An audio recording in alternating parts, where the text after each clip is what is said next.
자, 반갑습니다, 여러분. 오늘의 미술 수업 시작을 해보도록 하겠습니다. 자, 항상 경고 보고 가야죠. 여러분들 저작권에 대해서 항상 경각심 가져주시고 함부로 유포하거나 공유해서는 안 되겠습니다.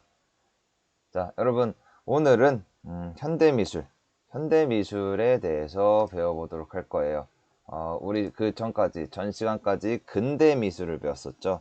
지금부터는 현대미술, 20세기 이후의 미술에 대해서 배울 거예요. 우리는 지금 21세기를 살아가고 있죠. 그러니까 20세기부터 현대로 받아들여 주시면 되는데, 20세기부터 시작된 미술들을 우리 함께 살펴보도록 하겠습니다.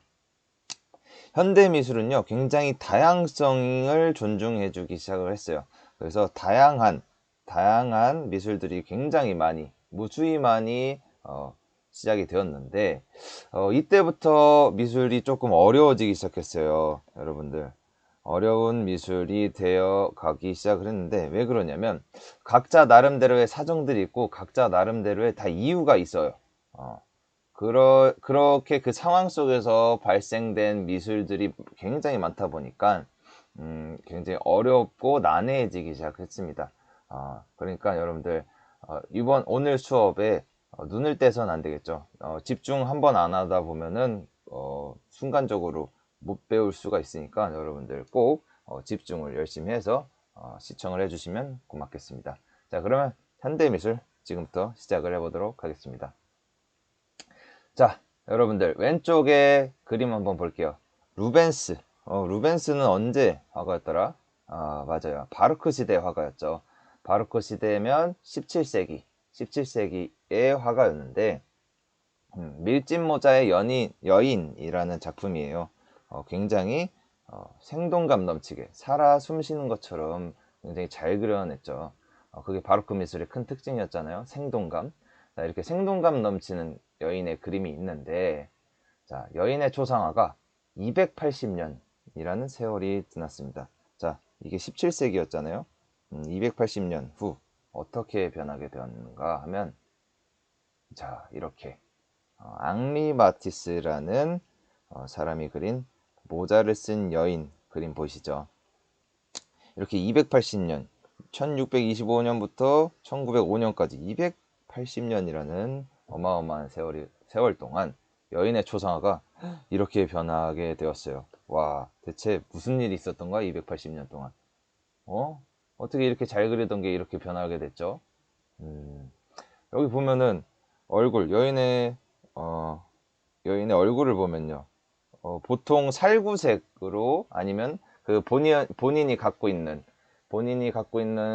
살의 색상으로 표현을 하기 마련인데, 초록색, 노란색, 빨간색 막 여러 가지 색깔이 도합이 되어 있죠. 그리고 전체적으로 굉장히 다양한 색상이 사용된 게 보일 거예요. 서로 잘 어울리지도 않는다고 느껴질 정도로 이런 부조화스러운 색면들의 색면들이 합쳐져 있는데, 이것이 그 당시에 이런 화풍이 나왔을 때 모든 사람들이 너무나 거칠고 무질서한 색으로 뒤범벅이 된, 그리고 기본이 안 된 그림이라고 저평가를 했었죠. 모든 그림은 처음에 시작됐을 때 이렇게 저평가를 받고 시작이 되었던 것 같아요. 아무튼 이 앙리 마티스가 그렸던 이런 화풍 또한 이렇게 저평가를 받았었고요. 길들여지지 않은 야생동물과 같다고 해서 붙여진 별명이 있었다고 해요. 마치 야생동물처럼 길들여지지 않았다. 굉장히 난해하게 표현을 했다라는 거죠. 그렇게 붙여진 별명이 있었으니 그 별명이 무엇이냐 하면요, 바로 야수였습니다. 야수. 네, 보이시죠? 야수. 야수라는 별명이 붙여지면서 이런 앞에 봤었던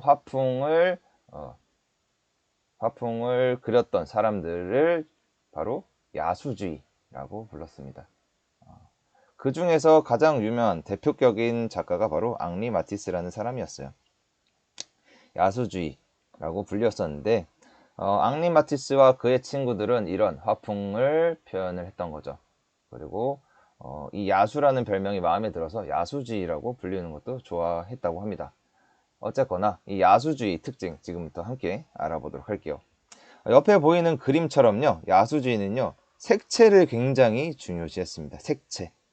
색채를요, 순수한 감정 표현의 매개체로 여겼어요. 감정 표현. 자, 여러분들, 이렇게 그림이 변하기 시작한 게 언제부터였었죠? 저번 시간에 우리 수업 때 배웠었는데, 맞아요. 그 사진기가 발명이 되고 그것이 발달을 하기 시작하면서 인상주의 때부터 우리가 알던 그림과는 조금씩 달라지는 모습으로 변하기 시작을 했죠. 그것과 일맥상통하게 야수주의에서도 똑같이 그림을 그릴 필요가 없어진 거야. 대상을 똑같이 그릴 필요가 없는 거죠. 그러다 보니까 작가의 감정을 표현하는 그림들이 많이 발생을 하기 시작을 했고, 그리고 이제는 색채를 야수주의는 굉장히 중요시하면서 그 감정을 표현하는 매개체로 활용을 했다라는 얘기입니다. 야수주의 사람들은요, 색채란 자연에 종속된 것이 아니라 색채 그 자체로서 작품의 주제가 될 수 있다고 생각을 했대요. 색채 그 자체를 굉장히 중요시 여긴 거죠. 그래서 실제하는 세계나 대상 묘사에서 벗어났고요. 그 전까지는 대상을 똑같이 묘사하고 주변 세계들을 묘사하는 것이 그림의 전부였다면, 그것에서 벗어나서 자율적인 색채의 해방을 추구했다고 합니다. 네, 색채로 모든 것을 다 표현을 하려고 했던 게 야수주의였다라는 거죠. 그래서 인간의 직관, 본능, 감성 등을 표현하려고 했었고, 그리고 명암이 없는 평평한 원색의 강한 대비. 지금 보이시죠? 명암이 안 보이죠? 여기 옆에 그림 보면 명암이 없고 색들만의 조화, 색들만의 합성으로 이렇게 표현이 되어 있는데, 그래서 평평하죠. 평평하고 원색의 강한 대비가 나타나고, 형태가 단순해졌고, 그리고 거칠고 활달한 야수적인 필치를 사용을 했습니다. 거칠게 칠을 하고, 거칠게 색을 칠하고 활달하게 색을 칠했다. 그래서 야수적이다. 야수적인 그런 느낌이, 마일드한 느낌이 느껴진다라는 거죠. 그것이 야수주의의 큰 특징이었습니다. 그리고 형태를 왜곡 변형시키는 데포르마시온 기법도 의식적으로 사용을 했는데, 이것은 뒤에 좀 더 설명을 해줘 보도록 할게요. 자, 야수주의 아까 말했듯이 마티스가 굉장히 유명한데, 마티스는요, 그림에 대한 열정이 굉장히 강력해서 말년에 12지장암이라는 굉장히 큰 질병에 걸렸음에도 불구하고 작품 활동을 굉장히 열심히 했다고 합니다. 12지장암에 걸려서 마티스가 어느 정도였냐면 붓을 들 힘도 없었다고 해요. 그 정도로 많이 아팠는데, 그래서 그때부터는 그림 그리는 방법을 포기하고 그 대신에 종이에 과슈로 평평하게 칠을 해요. 그 다음에 여러 가지 형태로 오려 붙이는 데쿠파주 기법을 사용을 했다고 합니다. 지금 옆에 보이는 그림 작품이 왕의 슬픔이라는 마티스의 작품인데요. 이게 데쿠파주 기법으로 제작한 작품이에요. 지금 여기 확대해서 보면은 이 종이 하나하나가 사실 색칠한 그 붓터치들이 느껴질 거예요, 여러분들. 잘 자세히 살펴보면 그게 느껴지는데, 그게 종이에 과슈로 칠한 다음에 오려 붙인 거다. 데쿠파주 기법을 활용한 거다라는 얘기입니다. 여기까지가 야수주의였고요. 넘어가서 표현주의도 이 시대 동시에 등장을 했어요. 야수주의가 등장을 할 때 표현주의도 등장을 했는데요. 표현주의, 이것이 무엇이냐 하면 산업화 있었죠. 산업화로 인해서 표현주의 사람들은 인간성이 상실되고, 그리고 이 사람들이 타락하기 시작하고 문란해지기 시작했다라고 생각을 했답니다. 그래서 이 산업화를 반발을 했던 거죠. 이런 산업화에 대한 단면들, 안 좋은 면들을 굉장히 싫어하고 그것에 대해서 반발을 했다고 해요. 그래서 화면의 견고한 구성이라든지 미에 대한 형식, 이런 이성적인 예술들 있잖아요. 그 전까지 이런 전통적인 이성적 예술들을 부정하기 시작을 합니다. 부정하고 작가의 본능적인 내면 전달과 감정의 극적인 표현을 추구했다고 합니다. 내면을 표현하려고, 표출해내려고 노력을 했던 거죠. 이성적으로 계속 살아왔기 때문에 인간이 인간성을 상실하고 타락해버리고 문란해졌어. 이제는 이성적인 거 다 버려. 이거 이성적인 거 다 안 좋아. 이제는 내면, 감성으로 간다. 감성적으로 표현을 하자. 라고 얘기를 했던 게 바로 표현주의였던 거죠. 감성을 표현하자 해서 표현주의인 거예요. 그리고 원시적이고 야만적 기질에 대한 관심이 생겼고, 삶과 죽음, 그리고 절망, 고뇌, 즉흥적 표현에 굉장히 주요한 초점을 맞춰서 그것을 표현을 하려고 노력을 했다고 합니다. 다듬지 않은 표현을 하려고 노력을 했던 거예요. 그래서 데프로마숑, 아까 야수주의에서도 사용을 했었다 했었죠. 표현주의에서도 마찬가지로 데프로마시옹 기법을 의식적으로 사용을 했는데, 이게 변형 왜곡이라는 뜻을 갖고 있고요. 대상을 보이는 대로 충실히 재현하는 것이 아니라 형체와 비례를 파괴하거나 대상을 왜곡시켜서 표현하는 기법을 바로 데프로마시옹이라고 합니다. 옆에 작품 보면 뭉크라는 작가의 절규라는 작품이에요. 여기 한번 볼게요. 이게 사람인데, 여러분들 사람이 이렇게 생겼나요? 아니죠. 보통 사람은 이렇게 생기지 않죠. 보통 사람의 그 형태를 변형시키고 왜곡시켜서 표현을 한 거죠. 그리고 이 배경들도 마찬가지예요. 하늘이 이렇게 생기고 이런 대지가 이렇게 생길 리가 없죠. 굉장히 큰 변형과 왜곡을 해서 표현을 했다. 데프로마시옹을 사용해서 표현한 작품이다. 라는 얘기가 되겠습니다. 자, 표현주의에서는요, 또 중요한 점이 하나 등장을 했는데, 그것이 무엇이냐? 칸딘스키라는 작가가 있었어요. 칸딘스키가 표현주의 작가 중에 한 사람인데, 칸딘스키가 최초로 서정적 추상화라는 양식을 마련하게 됩니다. 서정적 추상화. 이게 무엇이냐? 서정적이라는 것은요, 감정을 굉장히 많이 표현을 하는 것을 서정적이라고 하는데, 서정적, 그러니까 감정적인 추상화를 칸딘스키가 최초로 마련을 한 거죠. 지금 옆에 작품 보면 칸딘스키의 구성8이라는 작품인데요. 이게 바로 칸딘스키가 제작한 서정적 추상화였어요. 이것은 내면의 느낌과 감정에 따라 순수한 선과 색에 의한 음악적 율동감을 추구하면서 그렸던 작품이라고 합니다. 음악적인 리듬, 율동감이 이 추상화에서 표현이 되는 거죠. 자, 근데 추상화 하는데 대체 추상화가 뭐지? 하는 친구들이 있을 거예요. 그래서 추상화가 무엇인지 가지고 와봤는데, 이 추상화라는 게 무엇이냐 하면요, 내면의 사상과 감정을 구체적인 형상이 아닌 점, 선, 면, 색 등 순수한 조형 요소로만 표현하는 것을 바로 추상화라고 합니다. 추상화는요, 그러니까 대상을 있는 그대로의 형태 그대로 표현하는 것이 아니고 대상을 분해해요. 점이라든지 선이라든지 면이라든지 색, 이런 조형 요소들로만 분해를 해서 표현을 하는 게 바로 추상화입니다. 그게 추상화이고, 그리고 칸딘스키가 그것을 감정, 내면의 느낌 등을 표현을 하는 서정적 추상화를 최초로 시도했다라는 얘기입니다. 자, 그러면 넘어가서 여러분들, 선생님 질문 하나만 해볼게요. 여러분들 이 그림 보이시나요?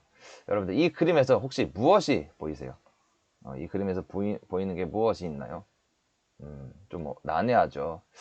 굉장히 뭔가 있는 것 같은데 뭔가 조각조각 분해되어 있는 것처럼 느껴지는데, 여러분들 어려우니까 선생님이 이 작품의 제목 한번 알려줘 보도록 할게요.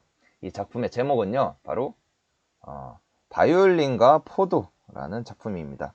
여러분들 피카소 아시죠? 피카소는 누구나 한 번쯤 다들 들어봤을 만한 굉장히 유명한 작가이죠. 20세기에 굉장히 유명한 작가인데, 피카소가 그린 바이올린과 포도라는 작품이에요.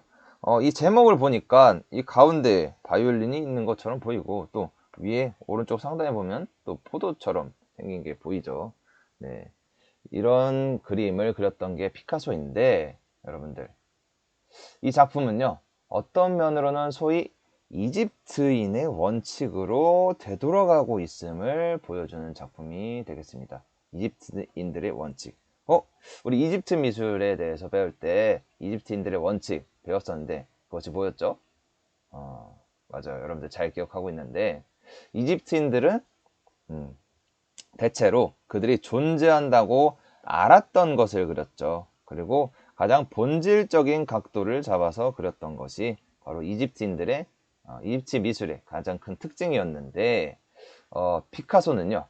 파블로 피카소는 이집트인들의 그런 양식을 진화시켜서 표현을 했던 것입니다. 어떻게 진화를 시켰을까? 여러분들 한번 눈을 감아 보세요. 눈을 감고 바이올린을 한번 떠올리시면 되겠습니다. 눈을 감고 바이올린을 한번 떠올려 볼게요. 어때요? 무엇이 보이나요, 여러분들? 바이올린을 떠올렸을 때. 선생님은요, 바이올린을 떠올렸을 때 눈을 감고 마음의 눈으로 떠올리다면 바이올린에서 나오는 그 선율, 아름다운 음악들 있죠.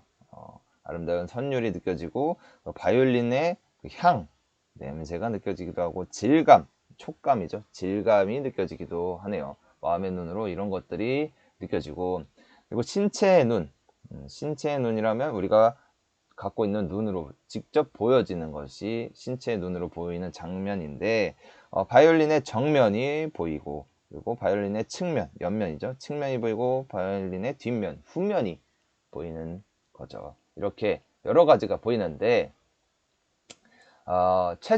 최적화된 각도로만 그리던 이집트와는 달리 피카소는요 다양한 각도로 이렇게 굉장히 마음의 눈과 신체의 눈으로 보이는 이런 다양한 각도로 표현을 했던 작품이 바로 바이올린과 포도라는 작품이었던 거죠.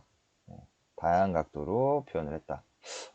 이렇게 그림을 그렸던 화풍이 있었으니 그것이 어떤 양식이었냐 하면요. 바로 입체주의 양식이었습니다. 입체주의 사조죠. 입체주의에서 이 피카소처럼 저런 식으로 표현을 했었는데 이 입체주의 과연 어떤 특징이 있는지 함께 살펴보도록 할게요. 입체주의는요 이성적인 화풍이었습니다. 우리 앞서 봤던 표현주의는 감성적인 화풍이었죠. 그에 반면 입체주의는 다시 이성적으로 되돌아왔어요. 왜 이성적으로 되돌아왔냐? 감정적으로 표현을 하다 보니 굉장히 난해하게 왜곡된 작품들이 많이 나와 있었는데 입체주의는 이성적으로 그릴 수밖에 없는 게 대상을 해체 분해해서 여러 가지 각도로 표현을 하려고 노력을 하다 보니까 머리를 많이 쓰지 않으면 그림으로 표현하기가 어려웠어요. 그렇기 때문에 이성적으로 머리를 많이 써서 작품을 그려냈다라는 거죠. 한번 살펴보도록 할게요. 인간의 고유 지각 능력에 의거하여 그러니까 눈으로 직접 본다는 거죠. 그리고 다중 시점을 반영했다라는 겁니다. 다양한 시점으로 바라보는 것을 반영을 해서 르네상스 이래 지속되던 전통적 원근법을 파괴했어요. 원근법이 쭉 이어져 왔었는데 르네상스 때부터 이어져 왔었는데 그 원근법을 파괴하고요. 그리고 시간성을 초월하는 새로운 공간 질서를 마련을 했습니다. 시간성을 초월했다는 것은 다양한 각도로 바라보려면 그 시간 동안 정면을 바라보는 시간, 후면을 바라보는 시간, 측면을 바라보는 시간, 위에서 바라보는 거, 아래에서 바라보는 그런 시간이 존재하잖아요. 바라볼 때 동시에 볼 수 없잖아요. 그렇죠? 그 대상을 다양한 각도를 동시에 볼 수 없는데 그걸 동시에 볼 수 있게끔 한 화면에 안 보이는 면까지도 다 표현을 했다. 그러면서 시간성을 초월을 한 거고 그리고 새로운 공간 질서를 마련을 하게 됐다라는 거죠. 안 보이는 면까지도 한 화면에 다 표현을 했기 때문에 이것이 가능했다라는 얘기입니다. 그렇게 표현을 했던 게 입체주의라는 사조의 화풍이었습니다. 그래서 그렇게 표현을 하고자 만들어진 기법이 있었으니 그게 바로 데콩포제 기법이에요. 데콩포제. 자, 데콩포제가 어떤 기법이냐 하면요. 분해 또는 해체한다는 뜻을 갖고 있는 단어입니다. 그런 뜻을 갖고 있는데 입체주의 화가들이 사물의 진상, 그러니까 사물의 본질이죠. 본질. 사물의 본질을 밝히기 위해서 대상의 어느 면을 한번 해체한 다음에 다시 조립하는 과정을 활용을 했었어요.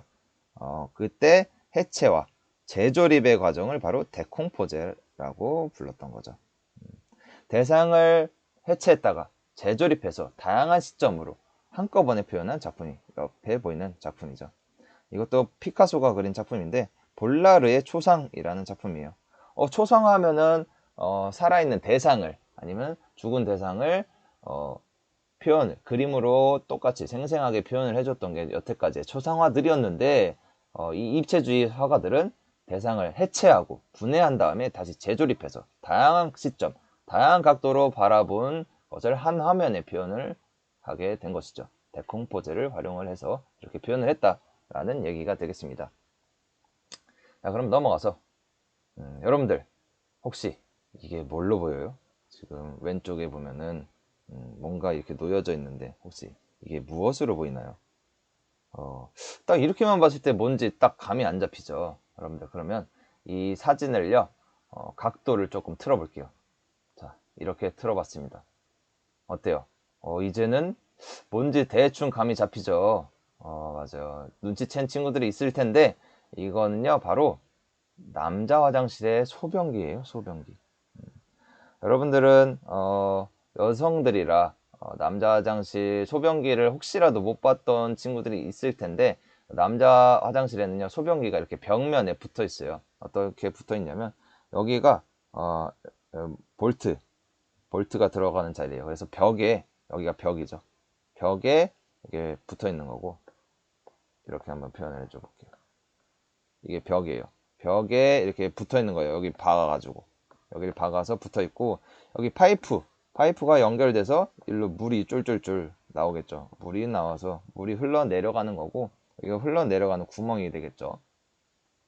이런 식으로 남자 화장실 벽 쪽에 붙어 있는 소변기인데 이 소변기를 갖다 놓고 작품이라고 한 사람이 있었으니 그것이 누구냐? 그 유명한 듀샹이라는 작가가 있었습니다.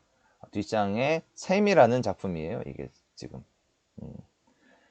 소변기 갖다 놓고 샘이라는 이름 붙여놓고 여기다가 서명 그리고 연도 1917년 이렇게 작성을 해놓고 작품이라고 내세웠는데 와 굉장히 난해하다 그쵸?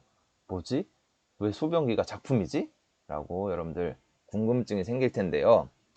이렇게 뒷상이 속한 사조가 있었으니 그 사조는 바로 다다이즘이었습니다. 다다이즘. 자, 다다이즘의 특성을 그리고 다다이즘들의 나름의 이유를 듣게 되면 아까 봤던 이 샘이라는 작품이 어떻게 하다가 탄생을 하게 됐는지 알게 될 수 있습니다. 자, 그러면 지금부터 다다이즘의 특징 함께 알아보도록 하겠습니다. 일단 다다이즘이라는 사조가 생겨난 것은요. 1차 세계대전 중이었어요. 제1차 세계대전 중에 다다이즘 사조가 생겨났는데 1915년경 유럽이랑 미국에서 일어난 반예술 운동입니다. 반예술 운동. 이게 무슨 뜻이냐? 무엇에 반하다. 사랑에 빠지다가 아니고 사랑에 빠진다 할 때 반하다가 아니고요. 반하다는 것은 대립한다라는 소리예요. 반대한다는 의미를 갖고 있죠. 여태까지의 전통적인 예술에 대해서 반대한다. 그래서 반예술 운동을 펼쳤던 게 바로 다다이즘이었습니다. 왜 반대를 했냐? 여태까지 전통을 왜 반대를 했냐면요.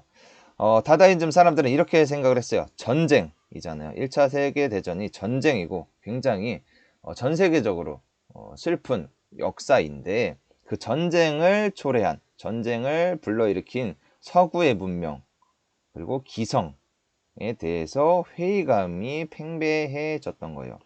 와, 이 서구 문명이 짱인 줄 알고 이 기성세대들만 믿고 따르면 다 되는 줄 알았는데 얘네 믿고 따랐더니 전쟁이나 일으키고 말이야. 전 세계가 지금 망해가고 있어. 큰일 났어. 애들이 죽어가고 있어. 이게 무슨 짓이야? 그래서 생겨난 회의감이 팽배해졌죠. 이에 따라서 모든 사회적, 도덕적 속박에서 개인을 해방하자. 그리고 근원적 욕구에 충실하자. 라고 주장을 하기 시작을 했던 거죠. 여태까지 너네가 잘못됐으니까 새로운 생각, 새로운 사고를 바탕으로 새롭게 해방하고 욕구에 충실하면서 살아가야 해. 이제는 좀 달라져야 해. 라고 얘기를 했던 거죠. 그래서 서구 문명의 허구성, 이 거짓에 반발을 하게 되고요. 기존 사회 체제를 부정했으며 억눌린 잠재 본능이나 욕구의 돌파구를 찾기 위해서 반미학을 주장을 하게 된 겁니다. 여태까지 이루어졌던 미학적인 것들에 대해 반대를 했다라는 거죠. 그래서 전통 예술 형식의 가치체계 자체를 부정을 하기 시작을 했습니다. 여태까지 이런 전통적인 예술들 다 갖다 버려. 다 필요 없어. 이딴 것 때문에 다 전쟁이 일어난 거야. 이딴 거 필요 없고 새로운 예술이 필요하다라고 얘기를 했던 거죠. 그래서 기존의 미술 형식을 파괴했어요. 여태까지 기존의 미술 형식이라고 하면 캔버스에다가 그림을 그려서 내거나 아니면 종이에다가 그림을 그려서 내거나 작품으로 출시를 하거나 했던 게 미술의 형식이었는데 여태까지 다 지켜져 왔던 그런 형식들을 파괴해버리고요. 이성적 성향과는 반대되는 불합리성과 허무, 유머, 감정의 무절제한 표출 등에 의해서 우연성을 강조하기 시작을 했던 겁니다. 그게 바로 다다이즘이었다. 다다이즘의 특성이었다라는 겁니다. 지금 이 뒷샹, 이 다다이즘에 속하는 굉장히 유명한 작가인데요. 다다이즘은 다다라고도 불려요. 다다라고도 불리는데 어쨌거나 이 뒷샹의 자전거 바퀴라는 작품입니다. 옆에 보시는 게 또 자전거 바퀴를 떼다가 의자랑 결합을 해서 작품이라고 내세웠어요. 이렇게 내세웠는데 도무지 이게 어떤 의미를 갖고 있는지 이 작품의 의미가 정확히 무엇인지는 잘 이해가 안 되죠. 그만큼 여태까지 우리가 알고 있던 기존의 미술의 형식을 완전히 파괴해버리고 새로운 미술의 형식을 도입을 했던 거가 바로 다다였던 거죠. 이 다다라는 사람들은요, 굉장히 이해하기 어렵고 난해한 작품들을 많이 냈어요. 그리고 이 다다라는 이름조차도 뒷샹뿐만 아니고 여러 다다이스트들이 모여가지고 우리 사조의 이름을 정하자라고 모였었는데 그때 그 잡지에서 그 알파벳들 있죠. 알파벳들을 오렸다고 해요. 알파벳들을 오려서 천장에 허공에다가 이렇게 집어 던졌대요. 그 다음에 바닥에 떨어져서 보여져 있고 모여져 있는 그 스펠링들을 조합을 해서 만든 이름이 바로 다다였다고 합니다. 네, 별거 아니죠. 그렇게 이름을 지었다고 해요. 진짜 완전 우연성을 강조를 했던 거죠. 이름조차도 그 사조의 이름조차도 우연함에서 비롯돼서 붙여지게 만들었다라는 겁니다. 자, 어쨌거나 반이성, 반예술을 표방하면서 그것을 주장하면서 활동들을 했었는데 그래서 레디메이드라는 기법을 많이 사용을 했다고 합니다. 레디메이드. 이 레디메이드란 기법이 대체 무엇이냐 하면요.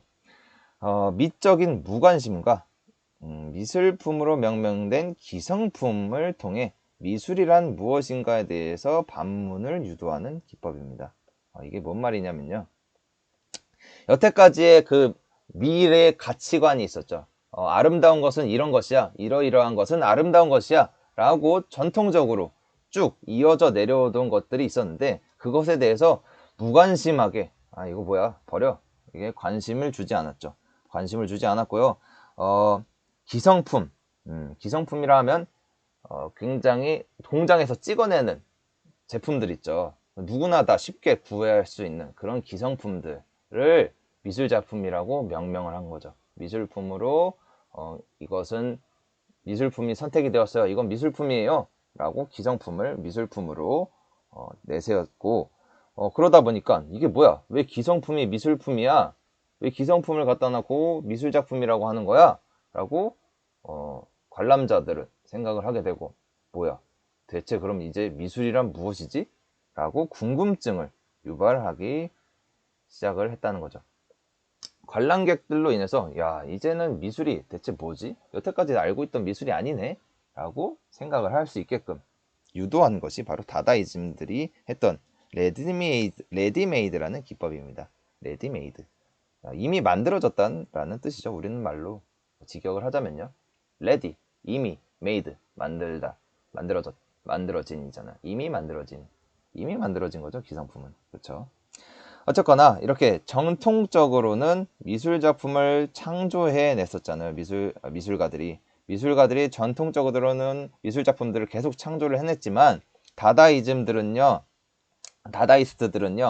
미술가의 이 창조자의 역할을 거부했습니다. 미술가는 이제 만드는 사람이 아니야, 창조하는 사람이 아니야 라고 거부를 했고요.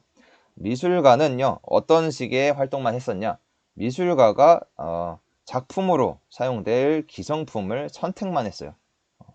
딱 기성품을 마트에 가가지고 이거 작품이야 딱 선택만 합니다. 선택만 하는 것으로 미술가의 역할은 끝이에요. 그렇게 최소한으로만 개입을 했었고, 모든 문제 해결, 지금 미술가들은 이렇게 문제를 관람객들에게 던져주는 역할만 하고, 너네 한번 생각해봐, 이게 뭔 의미인지 생각해봐 라고 딱 던져놓고 문제 해결을 위해서 대중들이 개입하도록 유도를 하는 거죠. 모든 것들은 열린 결말처럼 대중들에게 이렇게 작품을 제시를 했습니다. 그리고 왜 이렇게 했냐, 다다이스트들은 왜 이렇게 난해한 어려운 이런 작품들을 했던 것이냐 하면요, 여러분들 정상적인 것을 보여주면요 시선을 끌기가 굉장히 어렵죠. 정상적인 게 이렇게 작품들이 갤러리 또는 미술관에 있다고 했을 때 눈에 띄기 쉽지 않습니다. 그렇죠? 모두 다들 똑같이 잘 그렸으니까요.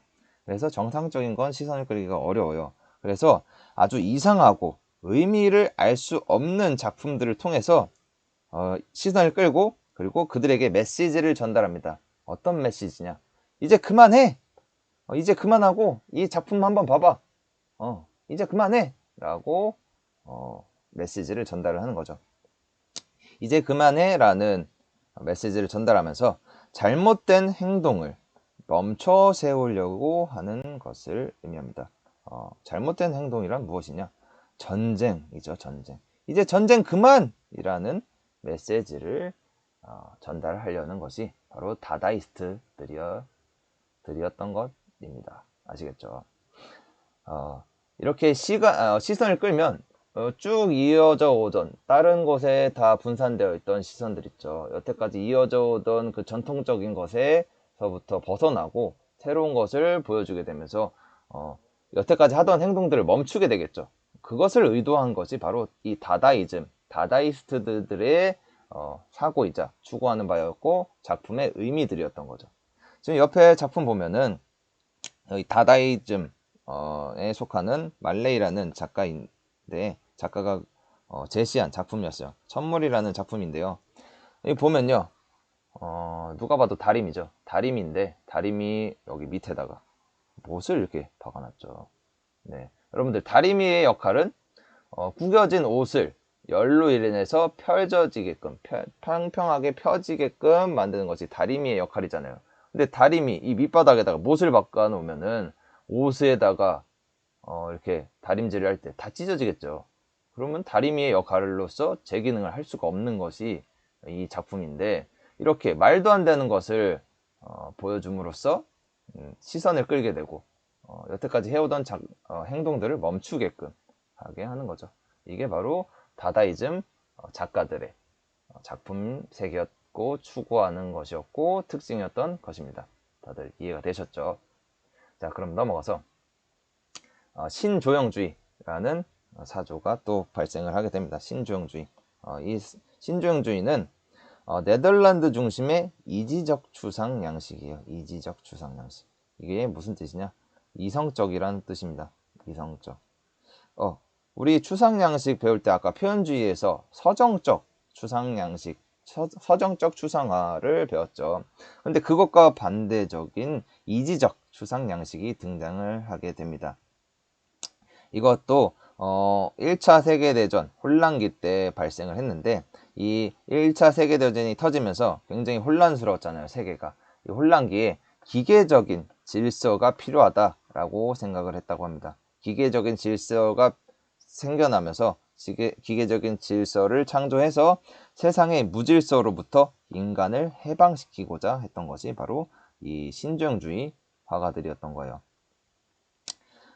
이 무질서한 전쟁으로 인해서 세상이 무질서하게 변해버렸잖아. 이 무질서를 기계적인 질서로 딱딱딱 정리정돈하게 잘 굴러갈 수 있게끔 만들어줘야지만 인간이 해방을 할 수 있겠구나 라고 생각을 했던 거죠. 그래서 생겨난 게 신중주의였고, 이들은요 예술의 탈자연화를 추구를 했어요. 탈자연화란 무엇이냐? 자연으로부터 벗어나게끔 하는 것을 추구했던 거죠. 그래서 화면의 재현적 요소를 점진적으로 감축시키는 작업을 했습니다. 그래서 보편적인 법칙의 이상을 마련을 했던 거죠.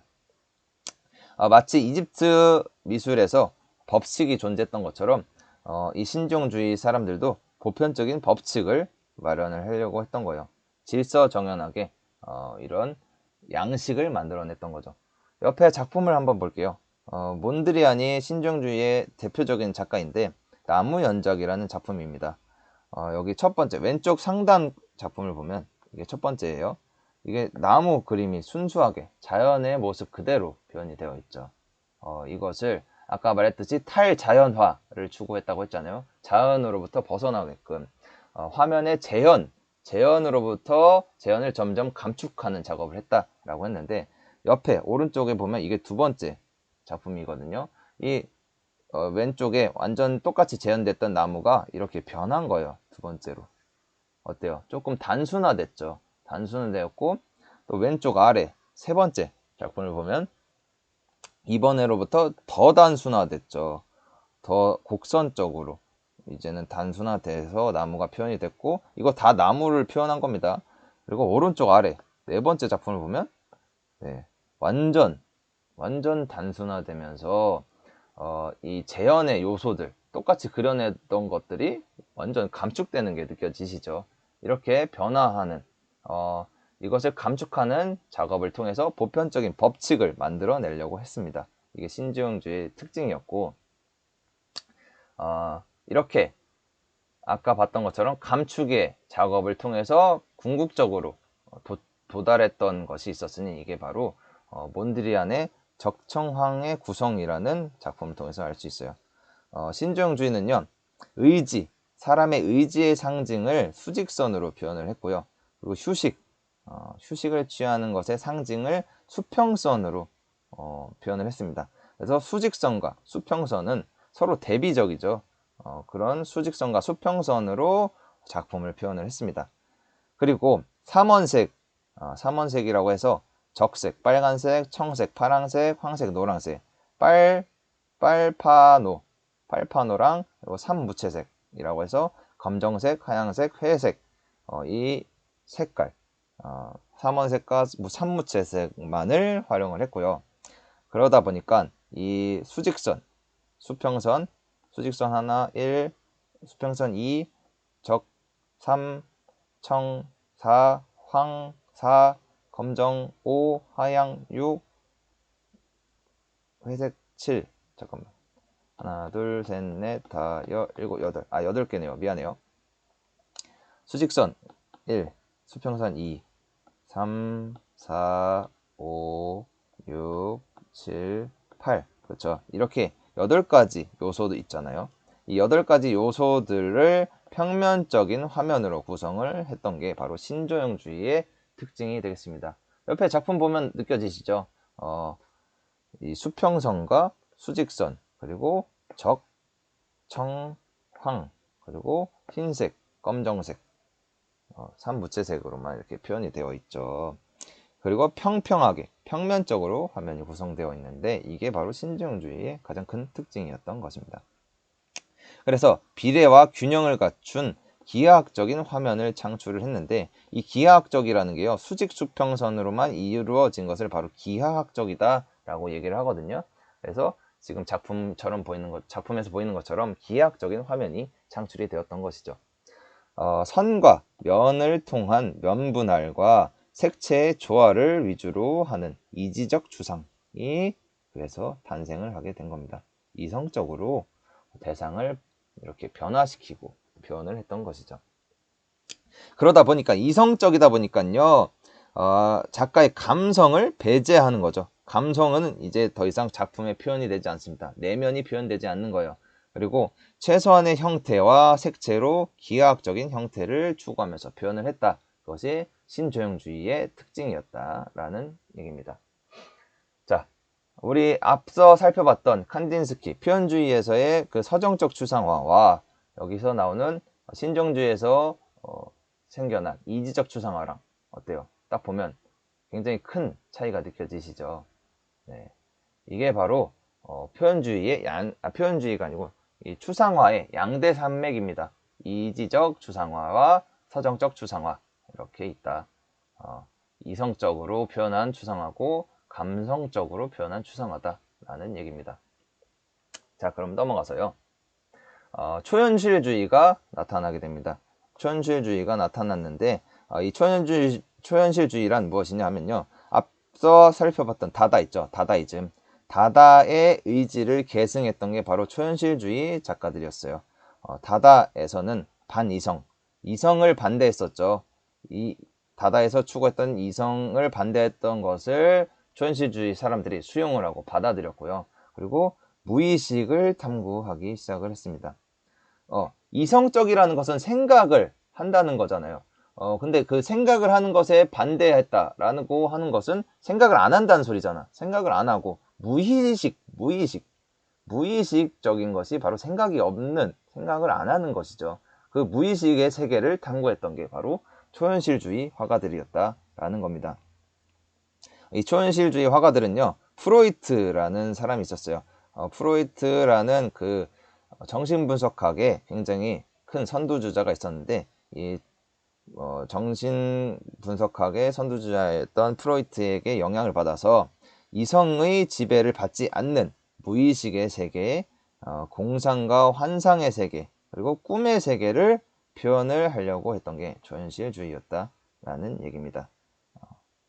그리고 이들은요, 콜라주 알죠? 종이에다가 여러 가지 다양한 재료들을 갖다 붙이는 것을 콜라주라고 하고, 콜라주라든지 아니면 프로타주는 종이 밑에 동전, 여러분들 한 번이라도 해본 적 있을 거예요. 동전을 깔아 놓은 다음에 종이를 위에다가 얹고 그 다음에 연필로 막 문대요. 연필로 막 칠하면 밑에 있는 그 물체, 동전의 요철에, 올록볼록한 요철에 따라서 위에 종이에다가 그 밑에 물체가 그려지게 되죠. 그게 바로 프로타주 기법이거든요. 네, 그것을 초현실주의에서도 또 사용을 했었고, 그리고 데칼코마니는 한쪽 면에다가 막 칠해. 물감으로 막 칠한 다음에 반을 접어요. 접으면 반대쪽에 똑같이가 아니고 좌우가 반전돼서 이렇게 딱 찍어 나오죠. 그걸 데칼코마니라고 하는데, 그것을 사용했고, 그리고 자동기술법, 편집관적 비판 등을 사용하면서 이들의 이 무의식의 세계, 그리고 꿈의 세계를 표현을 하려고 했던 것이 바로 초현실주의의 특징이 되겠습니다. 자, 옆에 보이는 작품을 볼게요. 이건 호안 미로라는 초현실주의 작가가 그린 작품인데, 여인과 사랑에 빠진 암호화 별자리라는 작품입니다. 벌써 제목부터 뭔 말인지 이해가 안 가죠. 네, 이런 작품이 있는데, 이 작품이요, 바로 자동기술법이라는 기법을 활용을 해서 그린 작품이에요. 이 작품 보면 딱 뭔지 전혀 모르겠죠. 이게 대체 뭐야? 뭘 그린 거야?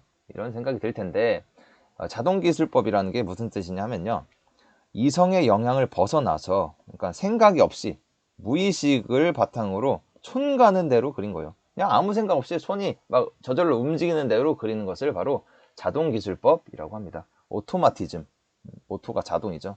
자동으로 손 가는 대로 그려지는 대로 그린 것을 바로 자동기술법이라고 합니다. 그 이후에 이 자동기술법이 나온 이후에 붓터치나 표면 질감에 의해 비의도적으로 만들어진 우연의 효과를 통칭해서 모두 자동기술법이라고 부르기 시작을 했습니다. 그러니까 우연적으로 그려진 모든 것들을, 아무런 의도 없이 그려진 모든 것들을 바로 자동기술법이라고 부르기 시작을 한 거죠.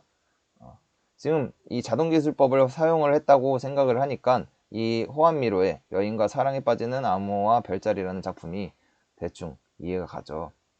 진짜 무의식적으로 그림을 그렸기 때문에 이렇게 나타나게 된 거예요.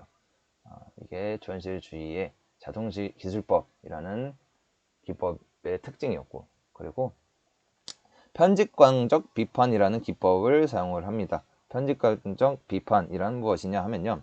달리라는 또 작가가 있었어요. 살바도르 달리라는 굉장히 유명한 작가가 있었는데 이 사람이 만든 게 바로 편집감적 비판이라는 기법이에요. 이것은요. 정의를 일단 알려줄게요. 정의. 달리가 이것을 만들 때 이런 정의를 갖고 있어 라고 얘기를 했던 거예요. 들어보세요. 창란적 현상의 비판적, 해석적, 연상의 바탕을 둔 비합리적 인식의 자발적 방법. 자, 이게 정의예요. 이게 그 편집학적 비판의 정의인데 전혀 뭔 말인지 모르겠죠. 분명히 한글을 읽었는데 대체 뭔 말인지 모르게끔 설명을 해놨어요. 달리가요 이렇게 설명을 했는데 이것은 사실 이 정의는 다들 무슨 뜻인지 정확히 모릅니다. 달리만 알아요.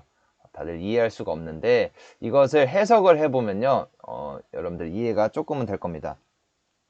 달리가 이 편집적 비판이라는 기법을 착안을 할 때요 편집증 환자가 떠올랐다고 합니다. 이 편집증 환자는요 눈앞의 사물을 보통 사람들이 본 것과는 다르게 본다고 해요. 다르게 어떻게 보냐면 전혀 눈앞의 사물을요 전혀 다른 사물로 본다는 것이에요. 만약에 컵이 있어. 컵을 다른 사람이 보통 사람들이 봤을 때 이건 컵이다 라고 인식을 하는데 이 편집증 환자는요 컵을 그냥 그대로 보지를 않는다는 소리예요. 그래서 그렇게 전혀 다른 사물로 본다는 점에서 착안을 했고 그래서 하나의 대상에서 다른 형체가 동시에 보이거나 연상되도록 표현을 하는 이중형상 기법이다. 그것이 바로 편집광정 비판이다 라는 얘기입니다.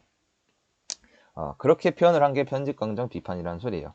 옆에 작품을 보면서 설명을 해보도록 할게요. 이게 살바도르 달리의 해변가에 나타난 얼굴과 과일 그릇의 환영이라는 작품인데요. 한번 볼게요. 이게 해변가를 표현을 한 거예요. 해변가를 표현을 했는데 분명히 이걸 확대해서 보면요.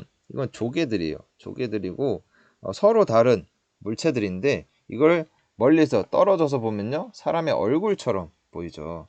사람의 얼굴처럼 보이고 그리고 뒤에 배경을 또 보면 이건 바위산인데 바위산이고 이건 길이에요. 길이지만 이걸 또 멀리서 보면 이걸 전체적으로 봤을 때는요. 이게 강아지의 얼굴이 강아지의 얼굴이 보이죠. 이것처럼 다른 형체가 동시에 보인다거나 다른 형체가 보이는 것처럼 느껴지도록 연상이 되도록 하는 것을 바로 이중형상이라고 하는데 그것을 표현한 게 바로 편집광적 비판이다 라는 얘기가 되겠습니다. 이것을 초현실주의 작가들이 또 활용을 했다라는 얘기죠. 그리고 대페이지망이라는 기법이 있어요. 이것도 초현실주의 작가들이 많이 활용을 했었는데요. 이것은 무엇이냐? 전치 기법이라고도 불립니다. 서로 관계없는 대상들을 이질적인 환경 속에 함께 배치를 해요. 함께 배치를 해서 낯설고 비논리적인 상황을 연출하는 것이 바로 대페이지망 기법이다 라는 얘기입니다. 이게 뭔 말이냐면요. 이 옆에 작품을 통해서 알아보도록 할게요. 르네 마그리트라는 작가가 이 대페이지망 기법을 굉장히 많이 사용을 했는데 그 작가가 대페이지망 기법을 활용해서 그린 골콩드라는 작품입니다. 골콩드라는 작품인데 여러분들 하늘에서 떨어지는 것들이 보통 뭐죠? 그쵸. 비 아니면 눈이 하늘에서 떨어지죠. 근데 이렇게 사람들이 무수히 많은 남자가 하늘에서 떨어진다고 생각을 해볼게요. 말이 안 되죠. 그쵸. 무슨 집단 자살도 아니고 어떻게 이렇게 하늘에서 사람이 이렇게 무수히 많이 떨어지겠어요. 그쵸. 비나 눈이 아닌데 이것처럼 말도 안 되는 비논리적인 상황인 거죠. 이런 비논리적인 상황 그리고 하늘에 사람이 떠 있을 수가 없는데 완전 말도 안 되게 낯설게끔 표현을 한 거죠. 이렇게 말도 안 되는 이질적인 환경 속에 서로 관계없는 하늘과 사람은 관계가 없잖아요. 비행기를 타지 않는 한. 이런 관계없는 대상들을 이렇게 함께 배치를 하면서 관람객으로 하여금 낯설고 비논리적이다라고 생각이 들게끔 표현하는 것이 바로 대페이지망 기법이 되겠습니다. 이해됐죠? 이렇게 이런 말도 안 되는 현실을 표현을 하려고 했던 꿈의 세계, 무의식의 세계를 표현을 하려고 했던 것이 바로 초현실주의의 큰 특징이 되겠습니다. 자, 이제부터 여러분 소식에 설문에 참여를 해주시고 참여를 안 하면 여러분들 미인정 결과 처리가 되니까 꼭 설문에 참여를 해주시고 오늘도 마무리까지 화이팅 하시길 바라겠습니다. 오늘 선생님이 준비한 건 여기까지니까 오늘도 마무리까지 화이팅 잘 하시고 다음 시간에 만나도록 할게요. 다음 시간에 만나요. 안녕.